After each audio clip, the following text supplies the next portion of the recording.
everyone, I'm Lyman Medeiros, Big Island Television.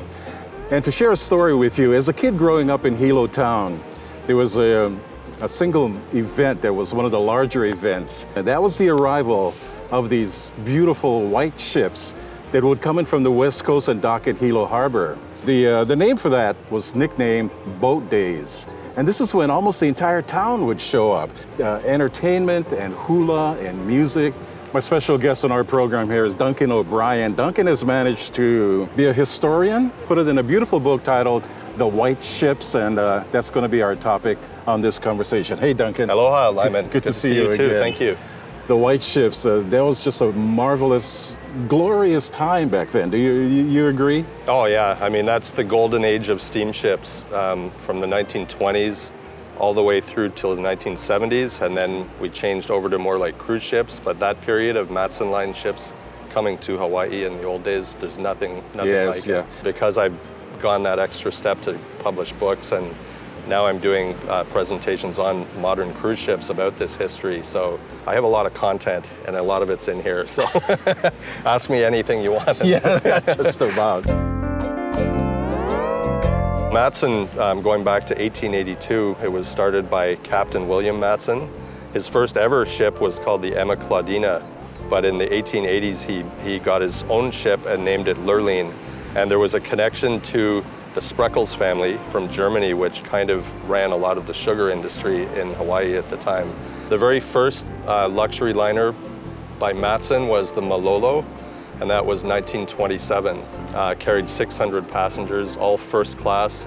It was the first ship like this on the Pacific, and based in San Francisco, they came here in 1927, well, to Honolulu.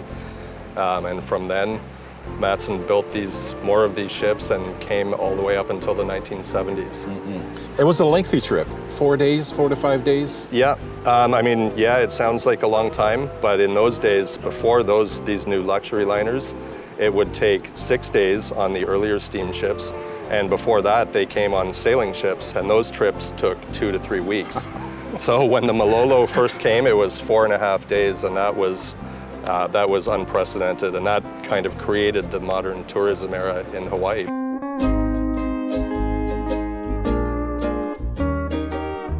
What was the price of a ticket? The very first ships that came over in the 20s and 30s, you could get a ticket for as little as $150 to come from California to Hawaii. The most expensive rooms, which were called lanai suites, they were about $1,500. And Matson actually was the first ship company to have cabins or staterooms with balconies. And I think there was 6 or 8 of them on each of their first ships. And they had a lanai on them, and they called them lanai suites. Speaking of luxury, go over some of the accommodations that you would find. In the early days, especially the focus in the 1930s, it was very glamorous, very luxurious, like you would find in a nice hotel. People dressed up every night. They didn't just have theme nights. It was about having a very first-class experience. And Matson really, I think they kind of innovated that right from the beginning, and it was their trademark. They called it the Grand Manner of Matson. Was it common for the ships to stop off at all the islands? No, in the early days, most Matson trips came just to Honolulu and back to California. It was kind of like a ferry almost, a luxurious ferry. But in the first years, they didn't really come to the outer islands because there really was no infrastructure for tourists. But for most passengers in those days, they wanted to go to a nice hotel, so the Royal Hawaiian on Waikiki. I see. They didn't start doing inter-island cruising really until the 1960s. But Hilo historically was where passenger ships came up until the 50s or 60s, and then tourists would have to drive across to this side of the island. And it probably was not a very comfortable trip in those days, right? It's a long, long drive. And then there was a hotel here in Kona called the Kona Inn. People did come to that hotel on smaller ships, and they had a limited number of rooms, but that was obviously before mainstream tourism kicked in, which was more like in the 60s.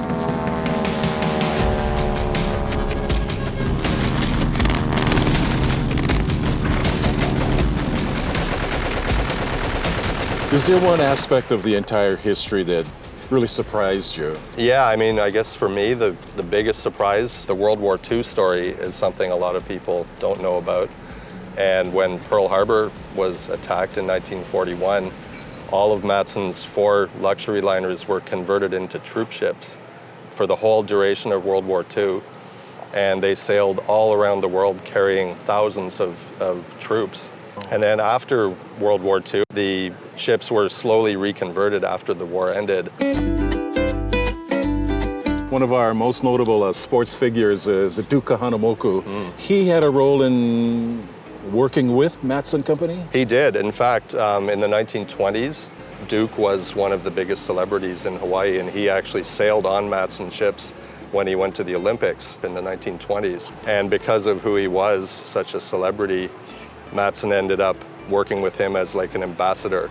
Yes. Yeah. So when people came to Honolulu, he would often greet them at the pier, and he would do celebrity events where he would pose for photos, and Duke was a big deal for Matson. And so by the mid-1950s, there were a lot of celebrities coming over to Hawaii, including Elvis Presley. But apparently Elvis didn't like flying, and coming on a ship, well, I mean, coming to Hawaii by ship was pretty cool. And from what I've heard, they had a pretty awesome time on the Matsonia, and may have broken a few rules on the ship. But he also mingled with passengers, and people took photos with him, and you can imagine in those days how cool would that be, right? I know. Hang out with Elvis on the ship. We're on the boat with Elvis Presley. Yeah. That is pretty cool. What do you think it's done for the economy, for tourism? Do you think it put Hawaii on the map in a sense? Oh yeah, 100%. I think the early steamships of Matson, there was the Lurline, the Matsonia, the Monterey, and the Mariposa. So there were 4 of them in the 1930s. And between the 4 of them, as they went back and forth, they basically built tourism in Hawaii. And Matson built hotels for these guests as well. So like the Royal Hawaiian Hotel was built by Matson to accommodate the guests coming in. Oh. Yeah, so I mean, literally, Matson ships did build tourism in Hawaii. Wow, I didn't know that. Yeah, and then in the 50s, they also built the Princess Kaiulani Hotel. They owned the Moana for quite a long time. And the Surf Rider, all on Waikiki, was all Matson hotels. So they had this amazing experience at sea for the passengers, and then they were able to deliver them to these hotels and offer them tours and all that stuff. And you know, the other aspect on the ship itself was departure. Yeah, that was a Matson thing. It was called Boat Day. On Boat Day, you could bring your friends and family right into your cabin and have drinks and party with them and show them around. And then finally the announcement would come over the loudspeaker, all visitors ashore. And that was kind of the moment where you thought, okay, this is when the ship is getting ready to sail. The whistle of the ship would blast 3 times, and then the band would start playing Aloha Oe, typically, the farewell song. And people on deck were given these little rolls of colored streamers. Yes. And part of the tradition became that you would grab your roll of streamers and throw it across from the railing of the ship down to all the people on the pier. And there were typically hundreds of people down there waving and, you know, saying goodbye to their friends and family. And so this streamer thing ended up becoming a massive tangled mess because everybody's throwing them all directions. And then as the ship gradually started being pulled away from the pier, the streamers would then be stretched and eventually break, and that's kind of the symbolic moment of the ship is sailing. And people start throwing their lei overboard. That's a long tradition in Hawaii, that if you have a lei and throw it over the railing of a ship, it symbolizes that you will return again to Hawaii. Nice, so nice. For Matson, they had all these traditions and the music playing and just the drama of the ship. It was spectacular. To see all of these streamers, it's just an incredible sight, you know, just these little ribbons that are connected to the ship. The ship is moving away and you're standing there, you're still connected to it. The other part of departure, which is extremely dangerous, fishing for quarters. Yeah, that's, I never actually witnessed that. I think that was more of an older tradition, and maybe because of safety, probably, they stopped doing that. Oh, but gosh. I know, go figure, right? But yeah, that was coin divers. And as the ships were leaving, they would dive in the water and swim right next to these huge ocean liners as they're moving. Yes. And they would collect coins that passengers would be throwing from the, like first it was streamers and then coins. Right. And they would go down diving into the harbor to retrieve the coins as they're like fluttering away. Yeah, it's crazy.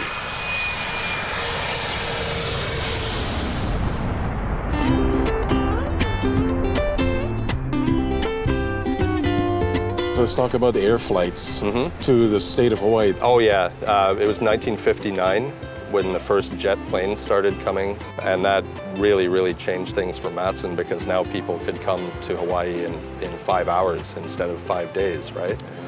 That was also the year Hawaii became a state, 1959. So the combination of those two things, that being a state now meant that Americans could simply come to Hawaii and buy property and build resorts and things like that. So the whole tourism scene changed quite dramatically in 1959. And airline travel itself resembled the cruise ships in that it was very first class, food service and everything. I'm really upscale. Yeah, well in fact, Matson Line even started an airline in the late 1940s. And Matson had service briefly for I think like a year, coming from California with 2 airplanes called the Sky Matsonia and the Sky Lurleen, copying their cruise ships. But because these other airline companies like United and Pan Am, they saw this as sort of like a monopoly in effect. So they kind of interfered with Matson's efforts, and the aviation authority said, okay, yeah, we can't have Matson having the ships and the planes. So they shut them down, and that was it.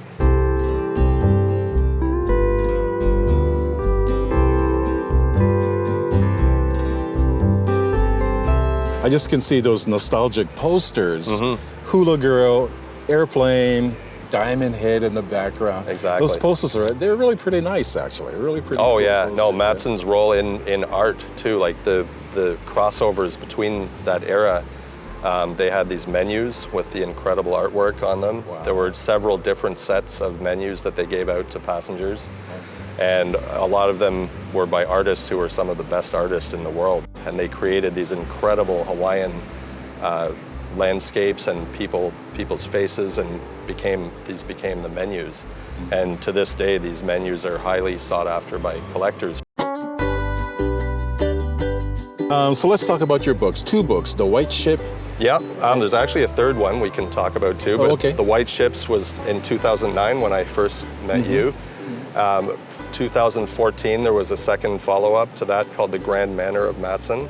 And it's similar. It's a art book with tons of old photos. And I also have a book for kids. It's called Matson the Mouse. And it's a illustrated book about a mouse who stows away on the Lurleen and comes to Hawaii from California. So something for the keiki as well. Oh, that's nice. That's pretty cool. So where's Lurleen today? There's no Matson passenger ship still afloat. So the last original White Ship was the first Monterey. And after about 30 years cruising in Europe for different cruise ship companies, they were towing the old Monterey over to India to be broken up. And while under tow, the ship took on water and sunk off the coast of South Africa. Why do you think there was such an excitement? I think the arrival of a big ship, no matter where you are or what the town is, it represents an event and it's emotional. But back then when the ship came in, it meant family members were coming home, or friends or business people, and it all helped with building communities around Hawaii, right? And the same thing when the ships left, it was very emotional and very sad sometimes, but for the people on the ship, that might have been a happy time too. So there was a lot of emotion, and just seeing these big, beautiful liners cruising into a port when before there was nothing like that. It was exciting. So what piqued your interest? Why are you so invested, and why do you love the history of the white ships?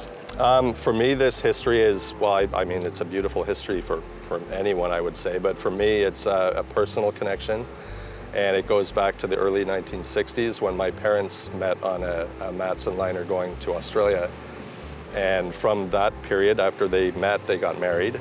And our family got to travel to Hawaii and over to Australia on Matson liners. So I So, have so cruise shipping is in your blood. literally, yeah. No, it's kind of a cool story, but I did get to come to Hawaii on Matson ships as a kid, and I remember it so well. Like it's crystal clear, the memories, and because they were so vivid and good memories. So being with the cruise ships has enriched your life in many, many ways. Oh yeah, I mean, and as we talked about, because my parents met on a ship, I feel obviously that connection, and in doing this research and talking to people like you, it brings it back, and it's nostalgic and it's important, I think, and I just love sharing the information. So.